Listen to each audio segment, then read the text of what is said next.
right vana papa webana mazimbabweans muri umbonya zoita sei mimi nemaprofits aya ndiri kuona panapa profit obet chapamukana vari kucomplaina panapa vataura kuti vakaprofita nyaya pane nyaya yemafloods yavakaprofita nditi uchiti nyaya yemafloods iyi saka iko zvinezvi manjika vanhu vakazobuda vachita kuti iwe ungori munhu wefembera chinchi saka iko zvinezvi vakuchibheja kuti mazimbabweans chimirai muone ndakakutaurirai ndakataura kuti pachaitwa chakati saka vanhu vakaprovoka vati haiwa unongoita fembera nyaya yakunetsa panapa muprofita akuti anga aramwa manje akuti takakuudzai zvinokwanisa kuavoidika nemaprayers takakuudzai hamuna kuda kuzvinzwisisa saka mirai muone zvichatoitika mafloods kana tato zvemafloods totora mvura inoparadza asi mvura yekuti inovaraidza kuti inosiya zvinhu zviri bho mvura yekuti ikanyatsorova chaizvo inotuta zvinhu inotakura zvinhu ichienda nazvo ndo mafloods mvura yatiri kuudzwa nezvayo panapa nemuprofita uyu.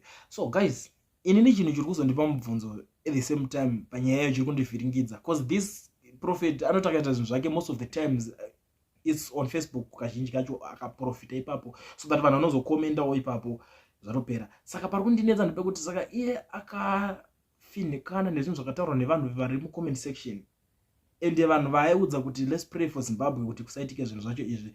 Vanhu vari mucomment section ndo vari power here rekunamatira mvura yacho kuti imire because iye as a prophet kune vamwe vanenge vachimuteerera vari kuti akataura let's pray for that vanonamata naye pamwe chete. Anditi apa ndo zvinhu zvakutivhiringidza manje kuti what's going on. Vanhu vepafacebook vakagara vakakuona vanongokuataka for no reason. Internet yese even here on YouTube unongoatakwa anytime iwewe wakadhakwa wakadai. Saka ndo pari kundinetsa kuti saka muprofita akuda kusiya nyika ichiparadzwa because of macomments here.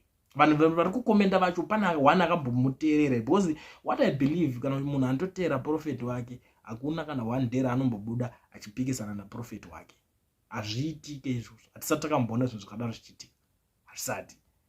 Ndo pari kunetsa. But I don't know guys kuti mimi nyaya iyiwo imimi munoitongawo sei because yakutoti vhiringidzawo isusu. Saka prophet ari kushanda nemaemotions here. Chii chiri kuitika? What's going on? Because most of the times chota tizouya nenyaya dzakadai so iye akatoprofita zvechokwadi kuti ndaona kwafiwa ndaona nhingafa zvechokwadi vanhu unotoona munhu iye zvinotoitika zvechokwadi zvaanenge achitotaura izvozvo ende tikada kutarisa kana nyaya dzekuzobvira kwakazoitika dzedze akatoziprofita zvechokwadi aita kuti nguva yemoto yakutosvika kuchabvira chinchi chakataura zvozvo zvakaita seizvozvo takangotanga kuzviwitnessa kuzviexperience zvakutoitika. Handiti but this one iri kuratidza kuti iri sensitive because kazhinji vanhu vemuzimbabwe zvavo vangonanga vasina kunyatsowitnessa nyaya yemafloods. Ukatarisa zvakamboitika kuna cyclone Idai webwe unonyatsoona kuti kwakafiwa kunyatsofiwa chako zvitori serious kuti unoti komanaka vanhu vakarasikirwa nemafamilies.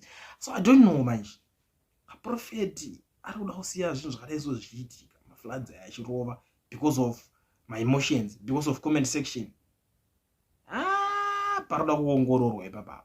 I don't know guys. Nangoti zvangondinetsa ndikataganboyo panapa ndimbotaura most of the time unozongoti iwewe uri problem yekuti chero munhu esauya uri kumusapota maprofita acho ungomasapota apa handina munhu andiri kusapota ndingobudisa nyaya sezvairi ndikutobvunza kuti munoitongawo sei nyaya.